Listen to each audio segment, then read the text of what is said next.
दोस्तों, इतिहास के सबसे क्रूर और निर्दयी शासकों की जब बात होती है तो ऐसे में मंगोल शासक चंगेज खान का नाम उस लिस्ट में टॉप पर आता है। क्योंकि चंगेज खान एक ऐसा क्रूर शासक था जिसने सत्ता और ताकत के नशे में दुनिया के असंख्य लोगों को मौत के घाट उतार दिया था। अपने साम्राज्य को बढ़ाने और दुनिया का सबसे ताकतवर शासक बनने के लिए वह किसी भी हद तक गुजर सकता था। बताया जाता है कि एक बार हमले में उसने सिर्फ एक ही घंटे के अंदर लगभग 17,50,000 लोगों की हत्या करवा दी थी। दोस्तों, आज की हमारी इस वीडियो में भी हम आपको चंगेज खान से जुड़े 20 ऐसे ही फैक्ट्स बताने वाले हैं। नंबर 20, चंगेज खान का जन्म सन 1162 के आसपास मंगोलिया के उत्तरी हिस्से में ओनोन नदी के पास एक इलाके में हुआ था। बचपन में उसका नाम तेमुचिन रखा गया था, जबकि चंगेज खान नाम उसको बाद में दिया गया था। चंगेज खान की माता का नाम होयलन और पिता का नाम येसुजेई था, जो कियात कबीले का मुखिया था। परिवार में माता पिता के अलावा उसके 3 सगे भाई, एक सगी बहन और 2 सौतेले भाई भी थे। बताया जाता है कि चंगेज खान की दाईं हथेली पर एक पैदाइशी खून का धब्बा बना हुआ था, जिसको उसकी क्रूरता की निशानी माना जाता था। फैक्ट नंबर 19, चंगेज खान के पिता येसुजेई ने सिर्फ 9 साल की उम्र में ही उसकी शादी बुर्ते नाम की एक लड़की से करवा दी, जिसकी उम्र सिर्फ 10 साल थी। शादी के 3 साल बाद जब चंगेज की उम्र 12 साल हुई, तब उसके कबीले के दुश्मनों ने उसकी पत्नी बुर्ते का अपहरण कर लिया था। पत्नी के अपहरण का चंगेज पर बहुत गहरा असर पड़ा और उसको छुड़ाने के लिए उसने कई लड़ाइयाँ लड़ी थी। इस लड़ाई में उसके चाचा ओंग खान और सगे भाई जमुका ने उसका साथ दिया था। इस तरह दोस्तों, सिर्फ 13 साल की उम्र में ही चंगेज के हत्यारा बनने का सफर शुरू हुआ था। फैक्ट नंबर 18, चंगेज खान का भाई जमुका शुरुआत में तो उसके साथ था, लेकिन पिता की हत्या होने के बाद वह उसका दुश्मन बन गया। इसके बाद चंगेज ने अपने भाई के खिलाफ लड़ाई लड़ी और उसको हरा दिया। बताया जाता है कि चंगेज ने सिर्फ 13 साल की उम्र में अपने सगे भाई जमुका की हत्या खुद अपने हाथों से किया था। जमुका को हराने के बाद चंगेज खान ने मंगोलियन कबीलों को अपने अंडर में लेने का अभियान चलाया।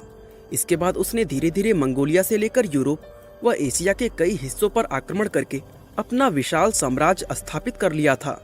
फैक्ट नंबर 17, चंगेज खान का नाम सुनकर बहुत से लोगों को ये गलत फहमी होती है कि वो एक मुस्लिम शासक था, लेकिन दोस्तों असल में ऐसा नहीं है। जैसा कि हमने वीडियो की शुरुआत में आपको बताया था कि उसका शुरुआती नाम तेमुचिन रखा गया था, जबकि चंगेज खान नाम उसको बाद में दिया गया। तेमुचिन मंगोलियन भाषा का एक शब्द है जिसका मतलब हिंदी भाषा में लोहार होता है। तेमुचिन को चंगेज नाम ही क्यों दिया गया, इसको लेकर अलग अलग इतिहासकारों द्वारा अलग अलग बातें बताई जाती हैं। एक थ्योरी में बताया गया है कि चंगेज नाम मंगोलियन भाषा के शब्द चिंगिस से निकला है, जिसका मतलब यूनिवर्सल होता है। और खान शब्द की अगर बात करें तो उस समय ये मंगोलियन भाषा का एक ट्रेडिशनल टाइटल होता था। दरअसल मंगोलियन भाषा में खान शब्द का मतलब शासक होता है और ये टाइटल मंगोलियन कबीले के सरदारों को दिया जाता था। इस तरह से देखें तो चंगेज खान के नाम में यूनिवर्सल रूलर का अर्थ छिपा हुआ है। फैक्ट नंबर 16, दोस्तों चंगेज खान तेंगरी धर्म को मानता था। जो लोग नहीं जानते उन्हें हम बता दें कि तेंगरी एक प्राचीन मध्य एशियाई धर्म है, जो उस समय मंगोलों और तुर्क लोगों का सबसे प्रमुख धर्म होता था। इस धर्म के मुख्य देवता आसमान के प्रभु तेंगरी माने जाते हैं, जिसके चलते इस धर्म में आसमान के लिए काफी श्रद्धा रखी जाती है। आज भी सेंट्रल और उत्तरी एशिया में तुवा और खकासिया जैसी जगहों पर तेंगरी धर्म के अनुयायी मौजूद हैं।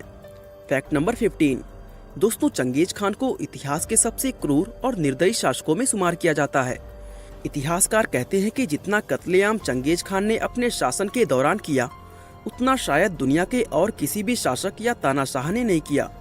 एक आंकड़े के अनुसार उसने दुनिया भर के 40 मिलियन यानी 4 करोड़ से ज्यादा लोगों को मौत के घाट उतार दिया था, जबकि कुछ रिपोर्ट्स में मरने वाले लोगों की गिनती इससे कहीं ज्यादा अधिक लिखी गई है। 13वीं सदी के मशहूर ईरानी इतिहासकार रशीद उद दीन हमदानी ने लिखा है कि चंगेज खान ने अपने हमलों से ईरान की जनसंख्या को 25 लाख से 2.5 लाख पर ला दिया था। दोस्तों ये ईरान में हुआ अब तक का सबसे बड़ा नरसंहार माना जाता है। फैक्ट नंबर 14, चंगेज खान ने अपनी एक बेटी की शादी टचर नाम के एक शख्स से की थी, जो सभी दामादों में उसका सबसे पसंदीदा दामाद था। इसके बाद ईरान के निशापुर में एक तीरंदाज ने टचर की हत्या कर दी थी, जिसकी वजह से चंगेज खान की बेटी का दिल टूट गया और उसने अपने पिता से कहा कि इस मौत के बदले में निशापुर के एक एक शख्स को मौत के घाट उतार दिया जाए। बताया जाता है कि टचर की मौत से गुस्सा हुए चंगेज खान ने निशापुर के सभी लोगों को मौत के घाट उतार दिया था। यहाँ तक कि उसने जानवरों को भी जिंदा नहीं छोड़ा था। लाखों लोगों का कत्लेआम करके उसने लाशों का एक विशाल पिरामिड बना दिया ताकि दोबारा कोई उसके परिवार पर हमला करने की सोच भी ना सके। Fact number 13। दोस्तों, चंगेज खान की वजह से वातावरण में करीब 700 million tonne carbon dioxide gas खत्म हो गई थी। दरअसल उसने हजारों गांवों, कस्बों और शहरों को पूरी तरह तबाह कर दिया था, जिसके चलते उन जगहों पर भी जंगल उग गया जहां एक समय लोगों की बस्तियां और शहर हुआ करते थे। इसी को देखते हुए अमेरिका के कार्नेगी इंस्टीट्यूशन ऑफ साइंस ने अनुमान लगाया कि चंगेज खान के नरसंहार की वजह से कहीं न कहीं वातावरण को काफी ज्यादा फायदा पहुंचा। Fact number 12।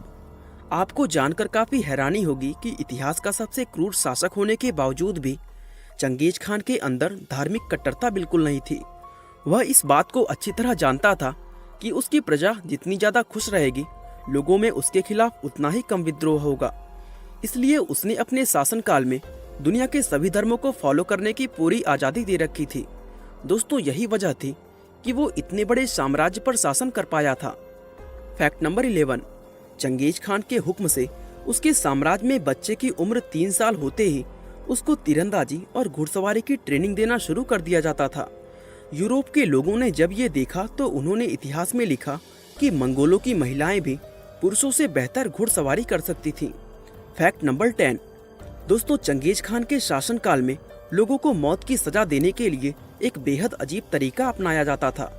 इस तरीके को आज मेजरिंग अगेंस्ट द लिंचपन के नाम से जाना जाता है। इसमें एक विशाल आकार का वैगन व्हील होता था जिसके किनारे बेहद तेज धार वाले धातु होते थे। चंगेज खान द्वारा पकड़े गए सभी लोगों को इसी वैगन व्हील से गुजारा जाता था। इसमें जिस भी व्यक्ति की लंबाई 3 फीट से ज्यादा होती थी उसकी गर्दन धड़ से अलग हो जाती थी। यानी चंगेज खान सिर्फ छोटे बच्चों की ही जान को बख्शता था। सन 1202 में जब चंगेज खान की लड़ाई उसके भाई जमुका से हुई तो उसने उसके कबीले के लोगों के खिलाफ मौत के इसी तरीके का इस्तेमाल किया था। Fact number 9। चंगेज खान का एक क्रूर शासक होने के बावजूद भी मंगोलिया के अंदर आज भी चंगेज खान का मुकाम बहुत ही ज्यादा ऊंचा माना जाता है। वहाँ के लोगों के लिए वो सिर्फ इतिहास का एक शासक नहीं बल्कि वहाँ का फादर ऑफ नेशन कहलाया जाता है। यहाँ तक कि उत्तरी चीन में उसका एक मंदिर भी है जहाँ लोग आज भी उसकी पूजा करते हैं। Fact number 8। 20वीं सदी में सोवियत यूनियन के द्वारा इतिहास से चंगेज खान का नाम मिटाने का काफी प्रयास किया गया था। उस समय सोवियत साम्राज्य के अंदर चंगेज खान का नाम लेने पर भी बैन था। साथ ही सोवियत सरकार ने स्कूल और कॉलेजों की सभी किताबों से चंगेज खान का नाम मिटा दिया था। लेकिन 90 के दशक में मंगोलियन क्रांति के दौरान मंगोलिया के अंदर चंगेज खान का नाम फिर से उसी तरह लिया जाने लगा और आज तो मंगोलियन करेंसी पर भी चंगेज खान का ही फोटो नजर आता है। Fact number 7। 13वीं सदी से पहले उत्तरी और पश्चिमी चीन के अंदर बहुत सी घुमंतू जनजातियां या कहें खानाबदोश लोगों के समूह होते थे।